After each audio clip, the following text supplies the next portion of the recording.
ईश्वर सत्य है। चित्त मीन्स प्रकाश, हम सबके भीतर हैं। भगवान है कहाँ? कहाँ? एक बार भगवान ने आपके संग एक गेम खेला था। खेल बच्चे खेलते ना, लुक्का छिपी खेलते, आपने भी खेला होगा बचपन में। लुक्का छिपी खेली कि नहीं? हम छिप जाएंगे, फिर आप हमें खोजना, पहला ये, दूसरा ये, तीसरा, ऐसा बच्चे खेलते हैं। हमने भी खेला खूब, आपने भी खेला होगा। भगवान के साथ भी हमारा ये गेम हुआ था। एक बार हम सभी लोगों ने भगवान के संग एक गेम खेला था। क्या? भगवान भी थे, हम भी थे। भगवान ने कहा चलो हम एक गेम खेलते हैं। कहा हम लोगों ने, कौन सा? भगवान ने कहा कौन सा खेलोगे? भगवान से हम लोगों ने कहा चलो लुका छिपी खेलते हैं। भगवान बोले चलो छिपते हैं। तो भगवान से पहले हम लोगों ने कहा कि पहले हम छिपते हैं, क्योंकि हमारे भारत में क्या है कि यदि आप क्रिकेट खेलेंगे ना तो बैटिंग पहले करना चाहेंगे आप, बॉल फेंकना कोई नहीं चाहता है, पहले हम। तो भगवान बोले कि पहले क्या तुम चाहते हो? तो हम लोगों ने कह दिया कि प्रभु पहले हम छिपते हैं, आप हमें ढूंढना। तो हम लोग छिप गए। हम लोग कहाँ छिपे? हमने मछली के शरीर में छिप गए, सूअर के शरीर में छिप गए, हम बंदर के शरीर में छिप गए। हम जिस 84 लाख योनियां है ना, हमने 84 लाख योनियों में जाकर छिप गए। पर भगवान ने खोज लिया, अच्छा अब तुम गधा बन के आ गए हमारे सामने, अब तुम हाथी बन के आ गए हमारे सामने, अब तुम बंदर बन के आ गए हमारे सामने, अब भालू बन के आ गए। भगवान ने पहचान लिया कि तुम वही हो। उन्होंने हमें खोज निकाला। अब भगवान बोले हमने तुम्हें पकड़ लिया, अब हमारी बारी। अब हम छिप रहे हैं, तुम ढूंढना। समझ रहे हैं गेम? अब भगवान छिप गए, अब खोजना किसे है?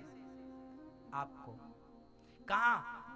तब से भगवान ऐसी जगह छिपे कि तब से लेके मनुष्य आज तक भगवान को ढूंढ रहा है, मिलने का नाम नहीं, मिले ही नहीं। कहां छिप गए वो? हमें लग रहा है भगवान बाहर छिप गए, हम लोग बाहर ढूंढ रहे हैं। भगवान बाहर नहीं छिपे मेरी माँ, भगवान हम सब के भीतर मन मंदिर में जाकर छिप गए। हम लोग क्या करते हैं? बाहर ढूंढते हैं। यहाँ होगा कस्तूरी मृग में बसत मृग खोजत बन माहे। कस्तूरी मृग के भीतर होती है, वो कस्तूरी से बहुत बढ़िया खुशबू निकलती है। जैसे गाय के भीतर गौलोचन होता है, ऐसे कस्तूरी होती है मृग के भीतर। कई बार ना मृग के भीतर कस्तूरी होती है, उसको खुशबू आती है, उसे लगता है यहाँ से आ रही है, वो वहाँ जाता है, फिर उसको हवा यहाँ से लगती है, अच्छा यहाँ से आ रही है। पूरे जंगल में ढूंढता है, उसे पता ही नहीं चलता कि खुशबू कहाँ से आ रही है। बस हम लोग भी उस मृग की तरह है। हमको लग रहा कि भगवान द्वारिका में मिलेंगे, हमें लगता है भगवान वृंदावन में मिलेंगे, हमें लगता है भगवान जगन्नाथ जी मिलेंगे। भगवान कहीं नहीं मिलेंगे, भगवान भीतर है। जिस दिन आंखें बंद करके मन मंदिर में भगवान को बसा लोगे, उनकी कल्पना, उनकी छवि मन मंदिर में बसा लोगे, वो अंदर से ही प्रकट हो जाएंगे, कहीं बाहर देखने की जरूरत नहीं है। हरि व्यापक सर्वत्र समाना। भाई दही का एक ऐसा कण बता दीजिए जिस कण में मक्खन ना हो। दही का ऐसा कोई कण है जिस कण में मक्खन ना हो? इस तरफ ना हो, उस तरफ हो। दही में मक्खन होता है कि नहीं होता? पर करना क्या पड़ता है? हमें पहले दही का मंथन करना पड़ता, मथना पड़ता मथानी से।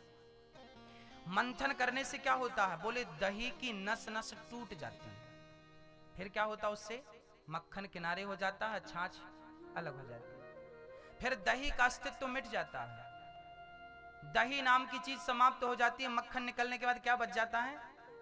छाछ, मट्ठा, मही। बस मेरी माँ, जैसे दही के कण कण में मक्खन छिपा था, बस मंथन करने की देर थी, ऐसे कण कण में वो भगवान छिप गया। बस भक्ति करने की देर है, प्रेम करने की देर है। प्रेम करोगे तो राम ही केवल प्रेम प्यारा। हरि व्यापक सर्वत्र समाना, प्रेम ते प्रकट हो ही मैं जाना। प्रेम की मथानी से जब मंथन करोगे ना तो प्रकट हो जाएगा। हरि व्यापक सर्वत्र समाना, वो सर्वत्र व्याप्त तो है पर प्रेम ते प्रकट। प्रेम की मथानी जब चलेगी ना, जैसे गोपियों ने प्रेम किया गोविंद से तो भगवान प्रकट हो गए, ऐसे ही भक्त प्रहलाद ने प्रेम किया भगवान से तो खंबा से प्रकट भय कि नहीं? प्रहलाद के कहने से भगवान कहां से प्रकट भय?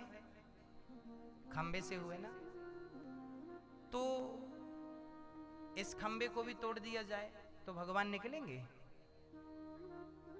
अब कोई कहे कि भगवान तो खंबे में रहते ना,